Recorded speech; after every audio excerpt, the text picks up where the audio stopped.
So how was it watching that? We're going back to Lil Wayne right now, right? Yeah, My sure. question Yeah, is how exactly. okay, sweet.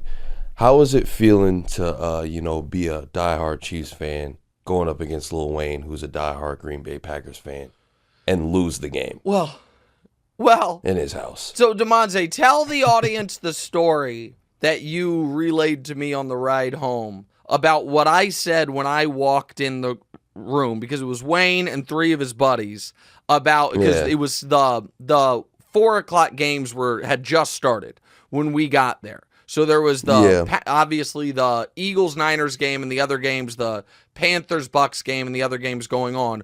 Tell them what I said, and then we'll just you. It's your story. You tell it. So as soon as he walks in, he goes, kind of asks anybody, if you've got any sweat in this game or money on the game. I don't want to, aggressively root against you if you've got anything on it, because that'd be rude. And Yeah, he for gave that Eagles whole Niners. yeah, And, exactly. and so, And and one then of the guys said he had bet the Niners, but he was like, "But you do whatever you want." I was like, "No," and I was rooting for the Eagles in that spot because I had right, picked them, but I kind of, you know what I mean. Aside from trying to sweat Demonze's teaser, which once again was dead in the water, we basically kept quiet. Sorry, pal. I couldn't resist. All right, but go ahead.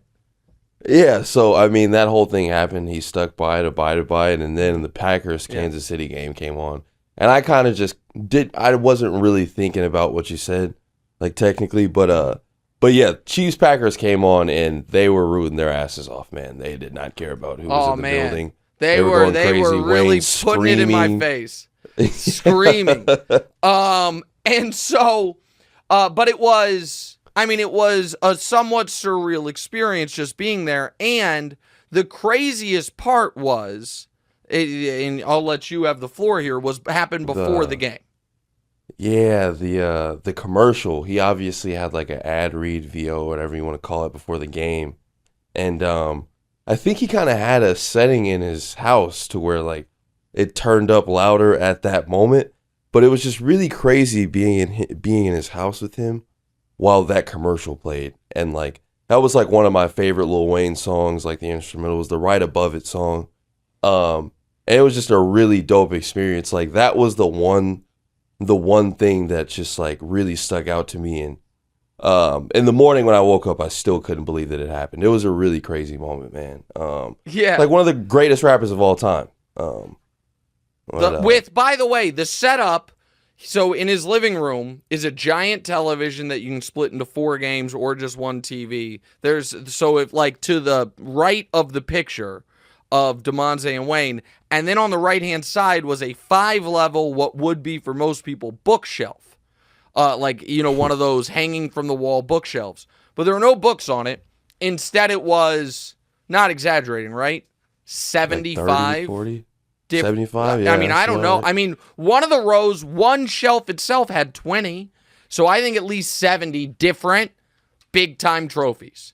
It was like Yeah. a row of just BET awards, a row of Soul Train awards, along with MTV awards, a row where the Grammys were the centerpiece. And then on the wall were all these platinum records and plaques. Yeah. I mean, it was, and I'm going to say one other thing that was such a, and Demonte's right. He did the voiceover for the. It wasn't a commercial so much as it was the game intro, Like and a so he yeah. does like a poem to introduce the game. And he's such a good guy, man.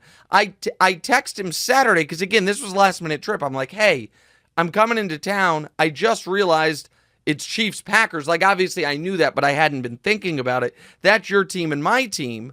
What are you doing for the game?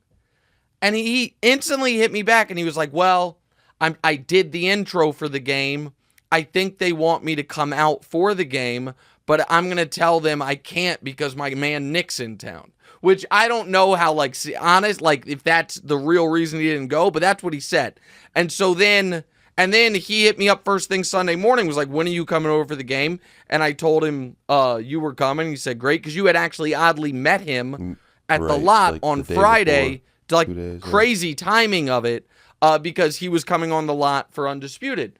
But when you get into his house, he has real, I think, 30-foot Christmas tree. not quite the Rockefeller Center tree, but like it's, little brother in his foyer, just perfectly adorned. And I was just looking at the house and I'm like, how did that get in the house? Like how did it physically fit inside, like get it in the doorway? And so during one of the commercial breaks, I said to him, I'm like, hey, that's a real tree, huh? He's like, oh yeah.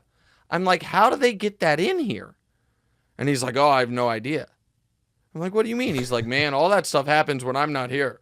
He's like, I just come home and it's all set up perfectly. He's like, people take care of that. I'm like, what a life.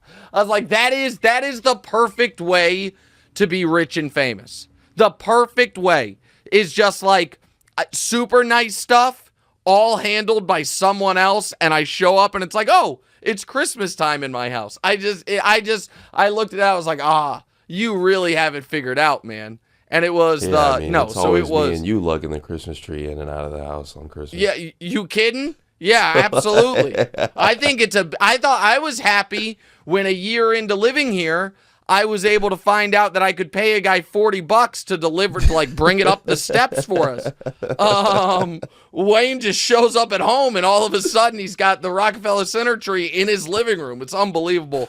And also it was, and I'm not trying to be too corny here and we'll get back to sports. It was absolutely thrilling for me that you and I got to share that moment together. Now your sister, Diora, will never forgive you for it.